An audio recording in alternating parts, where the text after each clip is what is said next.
Pioneers. Today is Wednesday, February 21st. My name is Sam Martin. And my name is Andrew Ingram, and this is your weekly premiere of The Press.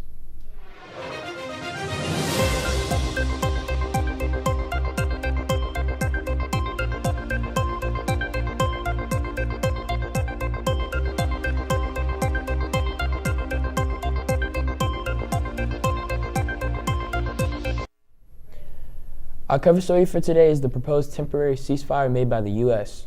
But first, Morgan gives us more information on astronomy for this year. Morgan.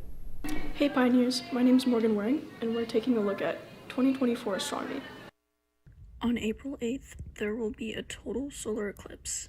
This year, the solar eclipse will be visible to parts of Ohio, Texas, Arkansas, New York, and various other states. Make sure to bring special glasses to protect your eyes if you are planning to see the eclipse. On March 25th, there will be a penumbral lunar eclipse. Although the eclipse isn't very noticeable, it's still interesting. There will also be a partial lunar eclipse in the month of September. The Pons-Brooks comet is also scheduled to pass Earth for a few weeks in April. The Pons-Brooks comet can be seen every 7 decades as it swings around the sun. A keen eye may be able to see this comet during the solar eclipse. It's described to look similar to the Millennium Falcon from Star Wars.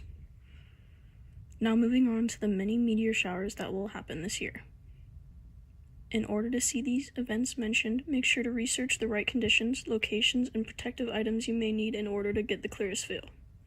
That's all for today. Now back to the desk. Thank you, Morgan. On Monday, it was reported that the United States proposed a, quote, temporary ceasefire calling on Gaza to halt the fighting between Israel and Hamas. According to the text, the proposal calls for a, quote, temporary ceasefire as soon as practicable. However, other members who sit in the Security Council disagree with the proposal, saying that the ceasefire should be immediate rather than temporary. In the past, the U.S. showed efforts in avoiding a ceasefire, especially when the country planned to veto an Algerian draft calling for a permanent ceasefire. Since the proposal, a senior U.S. official commented on the action, stating that we do not plan to rush to a vote, quote, and saying that the, quote, administration does not believe that the council has to take urgent action, quote, end quote. A prominent Russian political figure who is famous for being the, quote, fiercest foe of Russian President Vladimir Putin died this past week when he collapsed during a walk during his imprisonment. Since his death, a wide speculation of suspecting his death was a murder comes not only from his family but from a range of Russian citizens.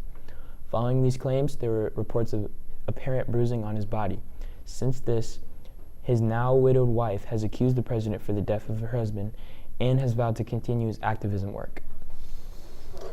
Turkey launched a search and rescue mission after a cargo ship with 6 crew members on board sank on Thursday in the Turkish inland sea of Marmara, off Istanbul, amid high waves, officials said.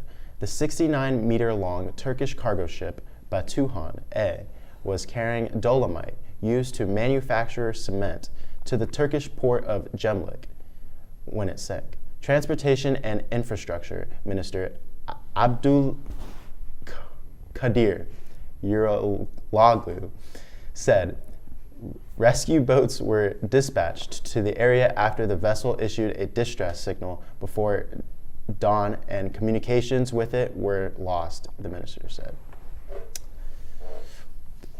It's reported that a satellite will be expected to fall to Earth at some point this week. We now throw it over to Lauren, who has more on this story. Lauren? Thank you.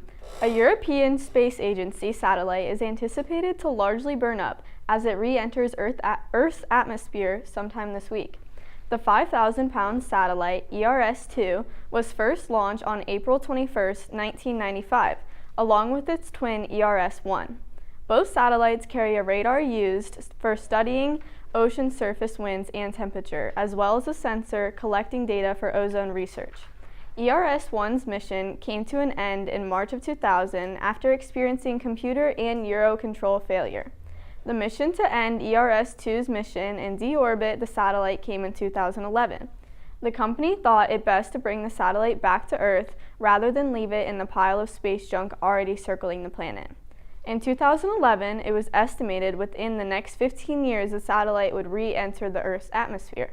The remaining pieces of the satellite are expected to land somewhere in the oceans. However, scientists have not yet narrowed it down to a specific spot.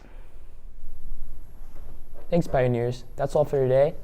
As always, thanks for watching. For the press, I'm Sam Martin. And I'm Andrew Ingram. Make sure to tune in to next Wednesday for more national news, and have a great day.